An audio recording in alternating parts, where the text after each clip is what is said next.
जिस क्षण महर्षि मार्कंडेय एक बालक के मुख में समा गए, उसी क्षण उन्होंने समझ लिया कि प्रलय वास्तव में अंत नहीं, बल्कि ईश्वर की लीला है।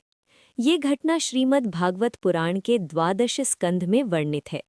कथा उस समय की है जब महाप्रलय आ चुका था। न पृथ्वी थी, न आकाश था, न दिशा थी, न समय था। चारों ओर केवल अथाह जल और सन्नाटा था। उस विनाश में भी एक आर्षि जीवित थे, महर्षि मार्कंडेय। जल में भटकते हुए उन्होंने दूर एक अद्भुत दृश्य देखा। अनंत जल के बीच एक वट वृक्ष का पत्ता तैर रहा था, और उस पत्ते पर एक दिव्य बालक शांति से लेटा हुआ था। बालक का शरीर नीले मेघ के समान था। मुख पर अलौकिक मुस्कान थी, और वो अपनी उंगली चूस रहा था, मानो प्रलय उसका कुछ भी न बिगाड़ सके। जहाँ पूरी सृष्टि लय हो चुकी थी, वहाँ ये बालक सुरक्षित कैसे था? यही प्रश्न मार्कंडेय के हृदय को व्याकुल कर रहा था।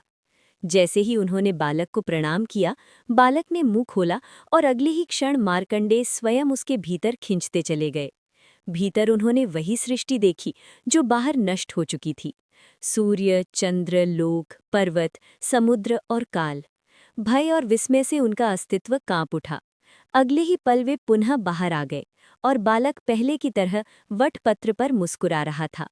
तब बालक ने कहा, सृष्टि मुझसे उत्पन्न होती है, मुझ में स्थित रहती है, और मुझ में ही लीन हो जाती है। तभी मार्कंडेय समझ गए कि ये कोई साधारण बालक नहीं, बल्कि स्वयं बटपत्रशाही भगवान नारायण हैं। अब आप ये बताएं, क्या आप ये कहानी पहले से जानते थे?